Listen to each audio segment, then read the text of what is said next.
নমস্কার বন্ধুরা, চলে আসলাম আমি আজকে আবার আরেকটা নতুন ভিডিও নিয়ে। ভিডিওটির টাইটেল দেখে আপনাদের নিশ্চয়ই খুব হাসি পাচ্ছে বা লজ্জা লাগছে, কিন্তু এটা খুব স্বাভাবিক ঘটনা। গ্যাসের সমস্যায় সবাই জেরবার হয়। কতগুলো অভ্যাস ছাড়লেই কিন্তু এই সমস্যার থেকে স্বাভাবিকভাবে মুক্তি পাওয়া যায়।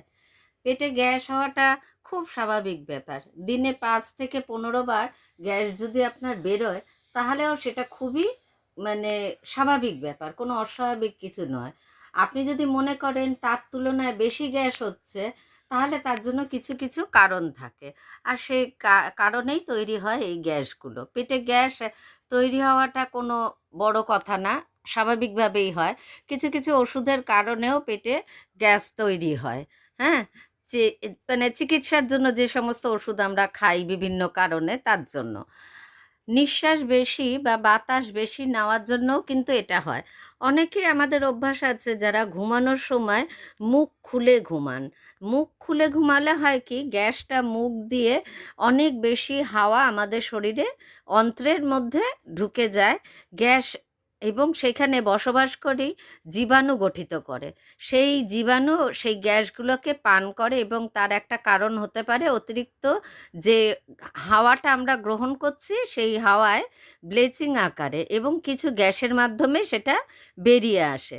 তারপরে কার্বোহাইড্রেট জাতীয়, যেমন বিয়ার, সোডা বা বুদবুদ হয়, এরকম পানীয় পেটে গ্যাস তৈরি করে। আপনি যদি কার্বোনেটেড পানীয় পছন্দ করেন এবং প্রায়শই গ্যাসের সমস্যা হয়, তবে পরিবর্তে কিছু সাধারণ পানীয় গ্রহণ করার চেষ্টা করুন। আপনি অবশ্যই পার্থক্য অনুভব করবেন এবং বরাবর গ্যাস গঠনের আসল সমস্যা বুঝতে পারবেন।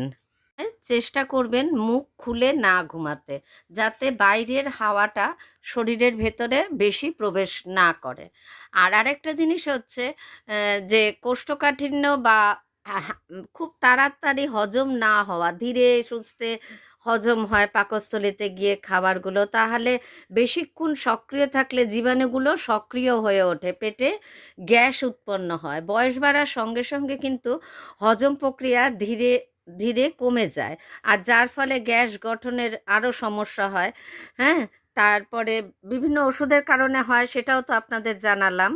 কিছু চিকিৎসার কারণে পেটে খুব বেশি পরিমাণ গ্যাস তৈরি হয়, যেমন diverticulitis, ulcerative colitis, Crohn's disease, irritable bowel system, diabetic, thyroid, এসব কারণেও গ্যাস তৈরি হতে পারে। কিছু চিকিৎসার কারণে খুব বেশি পরিমাণই হয়ে থাকে এগুলো। যে এর ফলে কি অন্ত্রের ব্লকেজে হয়, অন্ত্রের ব্লকেজের কারণে এগুলো তৈরি হয়। আজকে আমি আপনাদের যতটুকু জানালাম, সেইটুকু আমার নিজের, যেটুকু আমি পড়ে বা শুনে জেনেছি সেটুকুর ওপরে। খাওয়া দাওয়ার প্রতি যদি আমাদের নিয়ন্ত্রণ থাকে, বাইরে যা বিভিন্ন পানীয় গ্রহণ না করে সিম্পল আমরা যে জলটা খাই, সেই জল খাওয়া এবং খাওয়ার যেটা খুব সহজ পাচ্য হয় সেরকম খাওয়াই ধীরে ধীরে বয়সের সাথে খাওয়া উচিত। পরিমাণে অল্প, কিন্তু বারে বারে খেলে এই ধরনের গ্যাসের সমস্যার থেকে সমাধান বা মুক্তি পাওয়া যায় খুব সহজ উপায়, যার জন্য বাইরের কোনো ওষুধ গ্রহণ করার কোনো প্রয়োজন হয় না।